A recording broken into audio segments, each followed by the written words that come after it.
We're just about to get started, so if you could go ahead and take your seats. First of all, I want to say thank you to all of you for your time commitment, for being here with us today. My name is Anja Lee, and I'm going to be your personal trainer of sorts today. So I hope that you're all stretched and energized and ready to have a good workout. And our workout today is going to be all about the morphological matrix. Now I see some blank stares. You're thinking, what does she have in store for me this next 90 minutes? Actually, the morphological matrix is a very easy tool that allows us to generate creative ideas when we have an objective that's complex and has many different layers. So I've actually used the morphological matrix and components of it in my own business. I wear many different hats. I am, of course, a coach and a trainer and a facilitator, and I also invest in real estate. Not too many people know that about me. So I use the matrix to develop a portfolio of real estate across the United States to build wealth. I also use it to create new content for my clients, and I use it on a day-to-day basis just to build my business and grow my business. Now, I would love to take credit for creating the morphological matrix, but alas, I did not. Morphology and morphological analysis dates way back to ancient Greek times. Philosophers have used it in the past. You may have heard of Aristotle, right? Very famous Greek philosopher. He used morphological analysis to study animals. Specifically, he studied their species and their form. And then he extrapolated that information and he used it to study forms of government. And some of those forms of government didn't even exist yet at that time. So talk about forward thinking and thinking outside of the box. So now we fast forward to modern times, and the morphological matrix is still used in many different ways. It's often used by car designers to come up with new and exciting ideas for vehicles. And Aldo, you might find this of interest because we talked this morning during the break and you mentioned to me that you are a creative writer. Well, many screenwriters actually use the morphological matrix to come up with new ideas. If you remember the television show The Lone Ranger, now I know I'm probably dating myself a little bit here, but the writers of The Lone Ranger actually used the matrix to come up with ideas for new episodes. And every time you sit down with your family to watch yet another Disney blockbuster, and you're thinking to yourself, okay, they've been doing this for years, how do they keep coming up with these great ideas? Disney actually uses the morphological matrix. And it works well for them because the matrix works when we have a complex objective that has many different components to it. And you know from your writing that in creating a screenplay, there are a ton of things to think about. What are some of the things that you might actually think about if you were writing a screenplay? Location.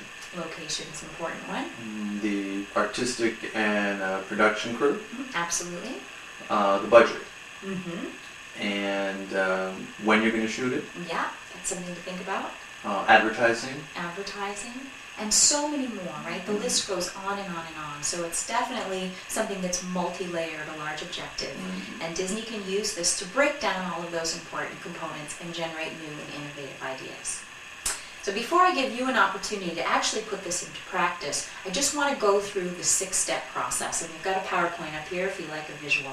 So the first step is going to be to identify what our objective is, right? What is our goal? What is it that we have to achieve?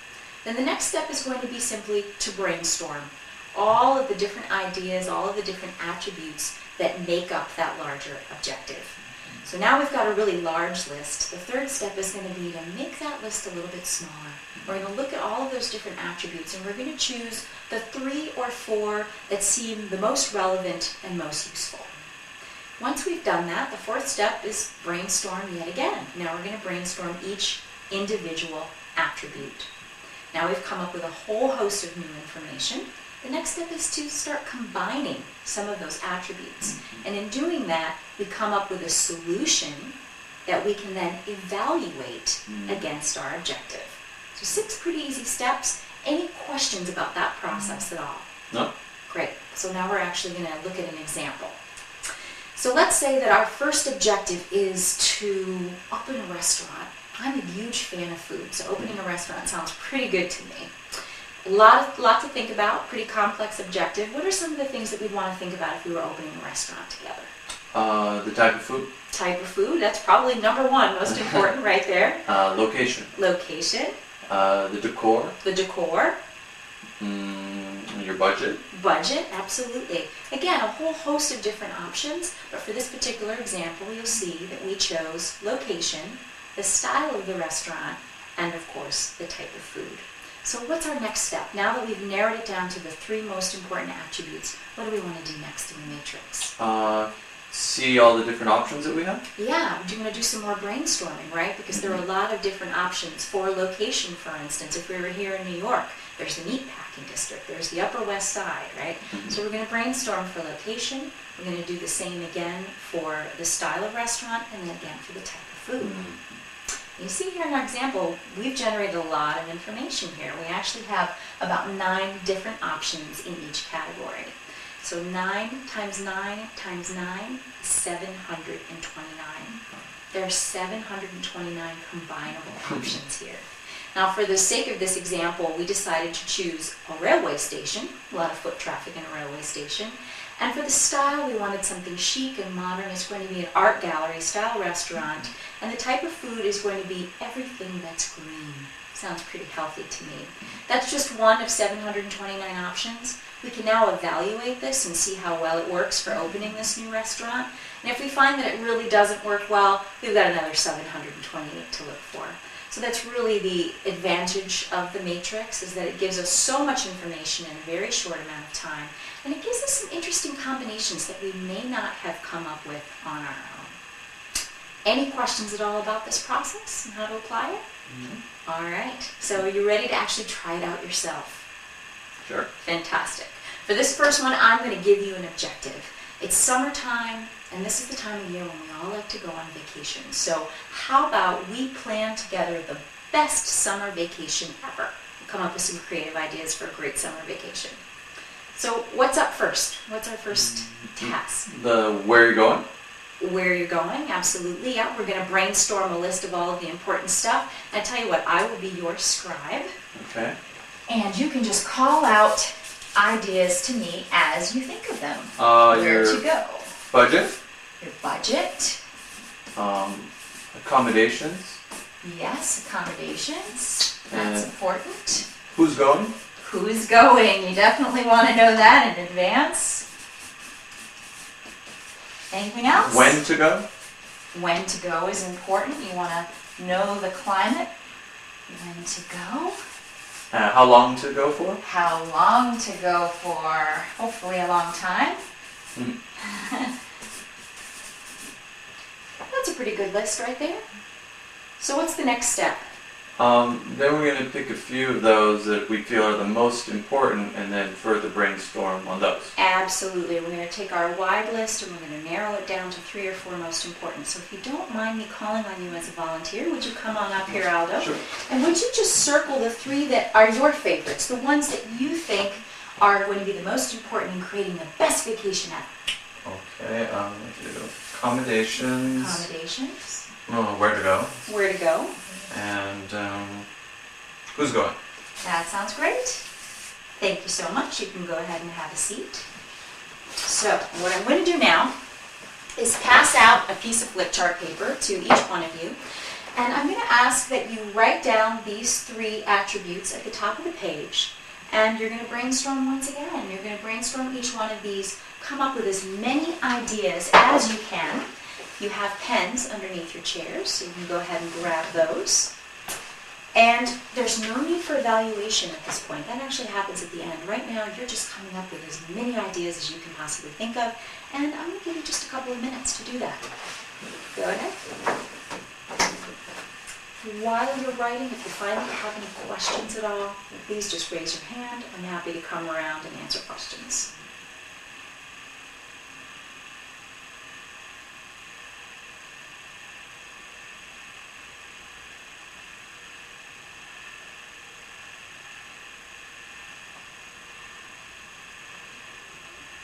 See that you're all writing some great ideas down. I'm going to give you a time check and just let you know that you've got about 2 more minutes.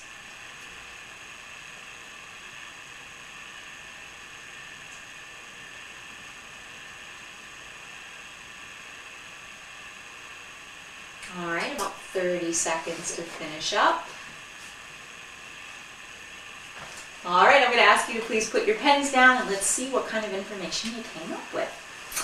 What I would love to have you do, Aldo, if you wouldn't mind, if you'd stand up, I'm going to put some tape on the back of your form here, and I'm going to have you hang it up right here in the center so everyone can see what you've come up with.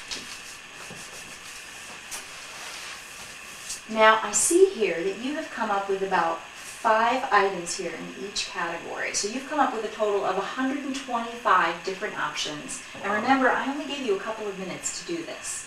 5 times 5 times 5 is how I came up with that. So what was your initial reaction when I said, okay, you've got a couple of minutes, go? I just thought I wouldn't be able to come up with that many options. 125, that's a lot. Yeah, it's a lot in just a few minutes. So that's definitely one of the major advantages of the matrix, is that you generate so much information in such a short amount of time. So what I'd like you to do is go ahead and choose the combination that stands out to you the most. Okay, let's say Hawaii. Uh-huh. And a resort. I'm going to go all out. Sure, and I'll take my girlfriend. Ah, you almost went for mom there. Yeah. I think the girlfriend would probably appreciate that. Thank you so much for being my volunteer. You can go ahead and have a seat. So this choice here is now something that you can evaluate against your objective of having the best summer vacation ever. If you find that that option isn't going to work, you've not got 124 other options. So you've got a tremendous amount of options. And hopefully there's some combinations here that maybe you wouldn't have come up with if you used a more traditional way of creative planning. So get you thinking outside of the box a little bit. I'd love to know, now that you've actually put this into practice, what your thoughts are on the matrix and how you might actually apply this in your own business. I could see myself starting a new story and kind of breaking it down into categories and brainstorming using the system. So what are some of the advantages compared to the traditional ways that you've been coming up with your creative ideas in the past? Well, I think, probably doing it this way, I just come up with some ideas that I normally wouldn't come up with. Yeah. Yeah, so I imagine that's pretty important in your business, is constantly generating new ideas, right? You can't just write what everyone else is writing or there isn't going to be any interest. So there's an opportunity here to think outside of the box and come up with some new things. Yeah. Now, the nice thing about this is that I imagine there are times when you work alone and other times where you might work with a crew of other writers. So you can use this on your own, you can use it with a group. And you can use it for something as easy as planning a vacation to something as complex as writing your next screenplay. And the advantages really are the amount of time that you save with the amount of information that you're able to generate in such a short amount of time. So thank you very much again for your time commitment to be here today. I hope that you enjoyed yourselves, and I hope that you're taking away with you a tool that you can actually use in your business and in your day-to-day life. Thank you, and enjoy the rest of the day. Thank you.